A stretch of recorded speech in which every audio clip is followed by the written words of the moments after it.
This is probably the scariest thing that has ever happened to me. I don't know how to explain it, and every time I think about it, I get chills. I worry it will come back for me one day, but I don't even know if what happened to me is real. So, a few months ago, back in about March of 2022, a few good friends of mine and I decided to meet up.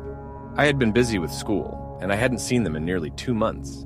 We had a pretty uneventful night for most of it, ate dinner, and decided to go for a drive. Now, a lot of times, we like to do some scary things. Typically, we drive to scary places around our hometown at night. These places that night included an abandoned airfield, some woods, and a creepy back road that ends in a dead end. As creepy as these things were, we never actually saw anything, of course. Creepy vibes, maybe, and of course, we'd try to scare each other. But we never actually saw anything. This was depressing, as all of us were fixing for something real. I will tell you, that is the last time I will hope to see anything. Anyway, it was just before midnight. We were winding down in the car, driving around before we all got dropped off at home, since we always took one car. One of my friends, let's call him John, said, "Tonight was such a letdown. I want to see something actually scary." Another friend, Brian, said, "Why don't we call some of those scary phone numbers?" Now, we had done this before, and I never expected any of them to work. In fact, every single time we had done it in the past, it was always fake. But with nothing left to do, we decided why not. Worst case, these are all fake, like we expected. And we end the night the same way as before, without any real scares. Oh, we look up a few scary phone numbers. We mostly found them on Reddit, and of course, none of them actually worked. I can't say I remember how many we tried, but it was at least 5. And none of them actually did anything. Now, all sad because our night was a failure. My friend John chipped in, "Guys, I found another one." "Not now, John, just probably another dud," I said. He said, "Listen to the post. It says that a girl named Lily will answer the phone. She'll answer 3 questions, and after will scream until you goes insane."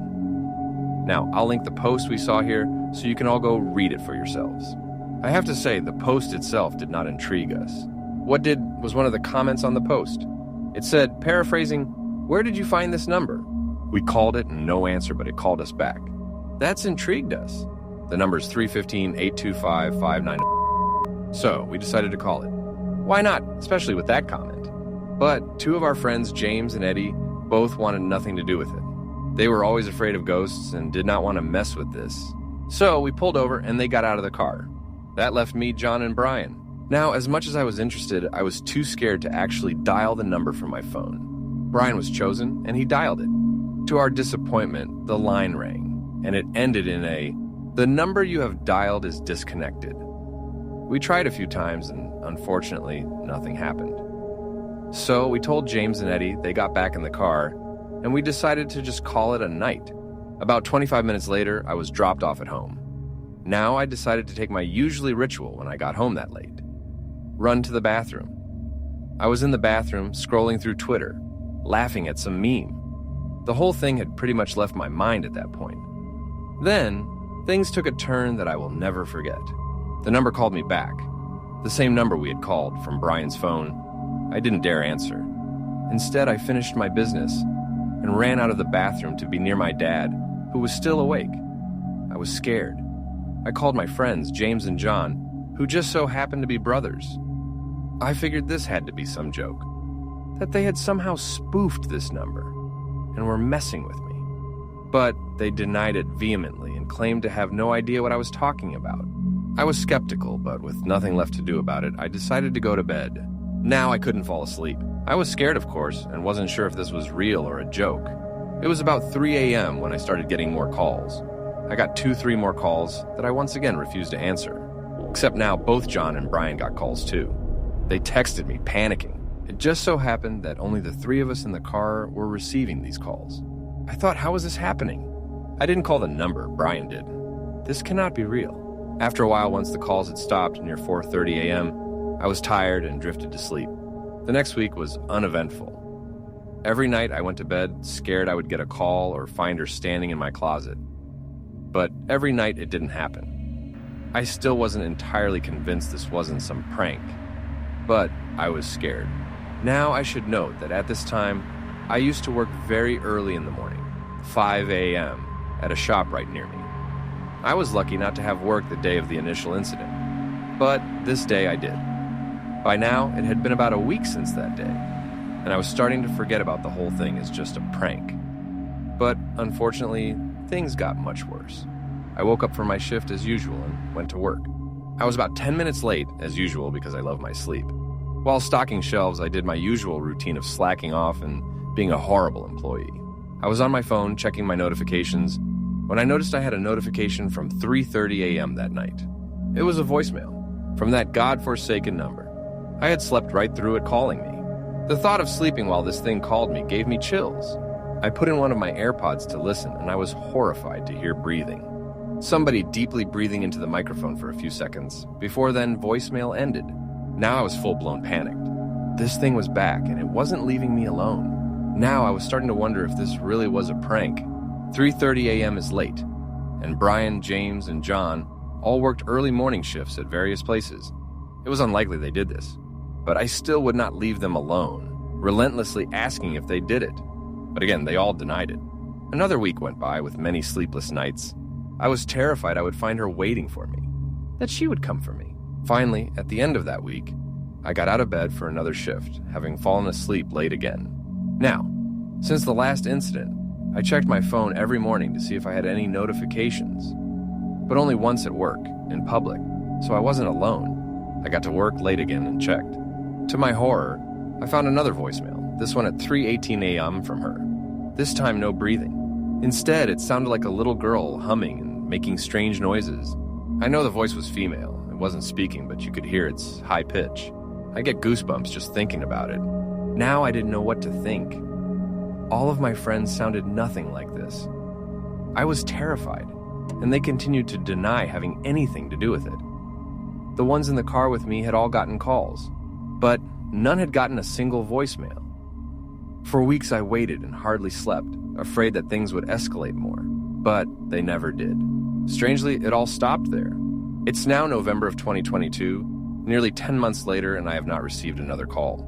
None of my friends have come clean to own the prank, and none have received any more calls either. To this day, I have no idea if this was some joke or if it was real. But I do know one thing. I will never, ever have a part in calling one of these ghost numbers ever again. Okay, so this shit happened to me last summer, and I still get anxious thinking about it. I was 19 at the time, living with my parents in this quiet suburban neighborhood in Michigan. Everyone knew each other, or at least I thought they did. It started on a regular Tuesday evening. I was alone at home, watching Netflix in my room when my phone rang. Unknown number. Usually, I don't answer these calls, but I was waiting to hear back about a job application, so I picked up. At first, there was just breathing on the other end. I was about to hang up when this guy's voice came through. He sounded middle-aged, kind of rough. "What are you wearing right now, sweetie?" The voice was trying to sound smooth, but came off fucking creepy. I froze, like literally couldn't move for a few seconds. I told him to fuck off and hung up. My hands were shaking so bad I dropped my phone. I tried to brush it off as some random creep, but something about his voice felt different. Like he was enjoying my fear. He called again the next night. Same time, different number. This time, he started describing what he wanted to do to me. Sick, detailed stuff that I don't even want to repeat. I hung up again, blocked the number, but felt sick to my stomach. This pattern continued for weeks. Different numbers every time. Sometimes he'd call twice a night. The worst part, he started mentioning things about my house. Said he liked my pink curtains, which I did have, and how I always left my window slightly open at night. True. He also said if I hung up or told anyone, he'd pay me a visit and make me regret it. Said he'd make all those sick fantasies real. One night he described the outfit I had worn that day. Perfect fucking detail. I nearly threw up. I was so scared I couldn't sleep, kept checking my windows. My parents were traveling that week and I couldn't tell them. I felt so fucking alone. I started recording the calls. Sometimes I was too terrified to speak. I'd just lay the phone on my bed, recording his twisted monologues while I silently. The calls got more aggressive. He started threatening to break in, saying he'd make me regret ignoring him. Said he knew when I was alone. The worst part, he was right. He always called when I was by myself. I was losing my fucking mind. After a particularly scary call where he described exactly how he'd break into my house, I finally broke down and went to the police. Showed them all the recordings. They took it seriously, thank fuck. Started tracing the calls. What they found made me want to move far away. Like, different continent far. The calls were coming from less than 100 feet from my house. My fucking neighbor's house. This guy, Mike, lived right next door. Had a wife and 3 kids. Normal dude who'd wave to me when I got the mail. The cops found out he'd make these calls from his car in his garage, so his family wouldn't hear. Had this whole setup in there. They found pictures of me on his phone, notes about my schedule. He'd been watching my house, watching me for months before he even started calling. They arrested him that night. His wife was devastated, obviously. I still live in the same house, but everything's different now. Got security cameras, changed my curtains, my phone number. His family moved away, thank God, but sometimes I still wake up in cold sweat, thinking about how close he was, how normal he seemed. I worked at this video game store for about 2 years now, and honestly, it was usually pretty chill. Just dealing with regular customers, helping kids pick games, and answering questions about new releases. But there's this one thing that happened that I can't shake off, no matter how hard I try. It started about 6 months into my job. I was working the evening shift when we got this call. The voice on the other end was different. It was a kid, couldn't have been older than 6, but something about their voice just wasn't right. You know that feeling when something's just slightly off? Like when you walk into your room and everything's exactly where it should be, but something feels wrong? That's what this voice was like. At first, they just asked about Pokemon games. Normal stuff, right? But there was this weird as fuck pause after everything I said. Like a good 5-7 seconds of complete silence before they'd respond. It wasn't like a bad connection or anything. You could hear them breathing, just waiting. These calls kept coming, always during my shifts. Always the same voice, always about Pokemon. My coworkers thought I was losing it because they never got these calls. Just me. Every damn time. One day, the kids started asking about trading Pokemon. I know that shit inside and out, so I explained it. But they kept asking the same questions over and over, like they weren't really listening. After the 4th time explaining, I was getting pretty annoyed. I suggested they look it up online, thinking that would end it. That's when shit got weird. They said they weren't allowed to use computers, like, at all. When I told them to ask their parents for help, there was that creepy pause again, longer this time. Then, in this completely emotionless voice, they just said, "My mom and dad are dead." Not sad, not upset, just stating a fact. Like they were telling me the weather or something. The calls kept coming. Sometimes they'd ask about games, sometimes just weird shit. But the one that really fucked me up happened last week. It started normal enough. They called, asked about some game. I don't even remember which one now. I was trying to end the call quick because these conversations always left me feeling messed up. That's when they started asking me questions, personal ones. "Do you have children?" they asked. I told them no, that I was still basically a kid myself. There was that pause again, but this time I could hear something else in the background. Like whimpering? Then they said something that made my stomach drop. "No, you do have children and they miss you." Their voice was different now. Deeper. Wrong. I was about to hang up when they asked, "Are you afraid to die?" I said no without thinking, just wanting to end this fucked up conversation. "Big mistake. You should be," they whispered. Then they started laughing. Not like a kid's laugh. It was this deep, guttural sound. I slammed the phone down so hard it cracked the display. My hands were shaking so bad I could barely clock out. That was my last shift at the store. I quit the next day. It was late, like really late, maybe 1 or 2 in the morning. I just finished a long shift at work. I'm a nurse, so those 12-hour shifts are killer. I was exhausted running on fumes and caffeine, and all I wanted was to crawl into bed and pass out. My husband was out of town on a business trip, and the house was quiet, just the way I like it after a chaotic day. I had barely laid down when my phone rang. At first, I thought it was him, maybe calling to say goodnight, so I didn't even check the screen before answering. Hello? I said, my voice groggy.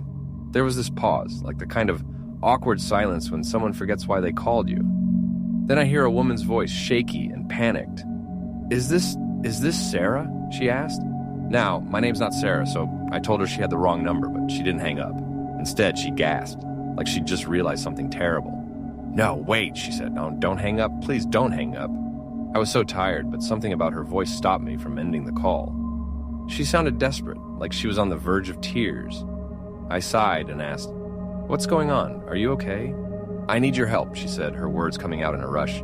"He's going to kill me." I sat up in bed, suddenly wide awake. "What? Who's going to kill you?" She didn't answer right away. I could hear her breathing, fast and shallow, like she was running or trying to hide. "I don't know where I am," she whispered. "He brought me here. I think it's a basement. Please, you have to help me." I felt like I was in some kind of nightmare. My first thought was to call the police, but I didn't even know where this woman was, or if this was some kind of prank. "Listen," I said, trying to keep my voice calm. "You need to call 911. "I can't," she said. "He took my phone. I found this old phone down here, but it's almost dead. Please, you're the only person I could reach." I didn't know what to do. My hands were shaking as I grabbed a pen off my nightstand. "Can you tell me anything?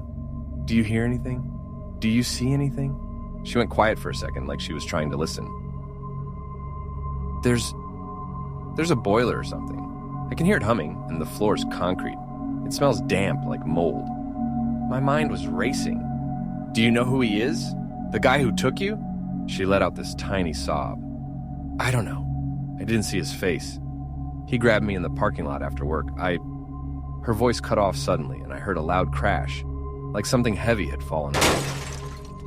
"Hello," I shouted. "Are you still there?" She came back, whispering now, her voice trembling. "He's coming. Oh my God, he's coming." I heard footsteps in the background, slow and deliberate, like someone was walking down a set of stairs. She let out this tiny whimper, and then the line went dead. My heart was pounding so hard, I thought it was going to burst out of my chest. I sat there for a second, staring at my phone, trying to process what had just happened. Had I just listened to someone get kidnapped? Murdered? I called 911 right away and told them everything. The operator said they'd trace the call and send someone to investigate. But there wasn't much else they could do unless the woman called back. I didn't sleep at all that night. I kept staring at my phone, willing it to ring again. But it never did. The next day, I couldn't stop thinking about her. I kept replaying the conversation in my head, wondering if I could have done more. I even checked the news, looking for any reports of a missing woman, but there was nothing. A week later, I got another call. It was an unknown number, just like before. My stomach twisted as I answered it, half hoping it was her, half terrified of what I might hear. "Hello," I said, my voice shaking. There was no response, just that same heavy breathing. My heart was racing again. Is this the woman from before?" I asked. This time, the voice that answered wasn't hers. It was a man. His voice was deep and cold. "You should have stayed out of it," he said. I froze. He didn't say anything else, just hung up. I stared at the phone, my entire body shaking. How did he get my number? How did he know I'd talked to her? That's when I realized something I hadn't thought about before. She said she found an old phone in the basement and called me because it was the only number it could reach. But my number isn't listed anywhere.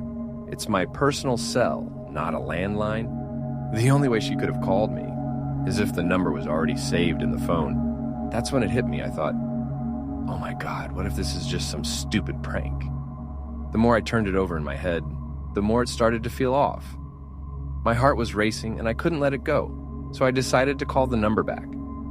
I figured maybe I'd hear something, anything, that could confirm whether this was real or just someone messing with me.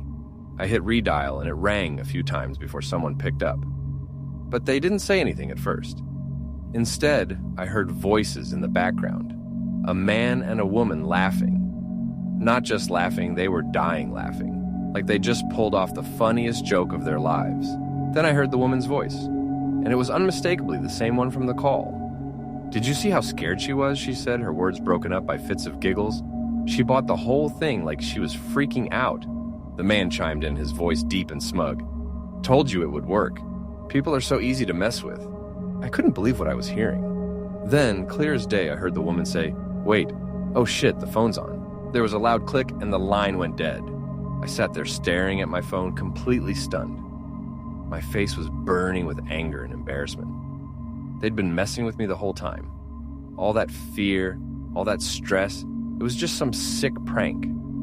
I wanted to call them back, scream at them, demand to know why they'd do something so cruel, but I didn't. I couldn't. I didn't even know what I'd say. They never called again, and I never tried to call them back. I blocked the number and tried to put it out of my mind, but it stuck with me. Even now, years later, I still feel a knot in my stomach when I think about it. The fact that someone could go to such lengths just to scare a stranger makes me sick. What kind of person does something like that? And the worst part, I'll never know who they were or why they picked me. I guess I'll always wonder if they've done it to someone else or if one day they'll try it again. So this happened when I was about 8 years old, and honestly, I still get chills thinking about it. I've never really talked about it in detail, but it's something that's stuck with me my whole life. It was one of those moments that messes you up as a kid and makes you realize that the world isn't as safe as you think it is.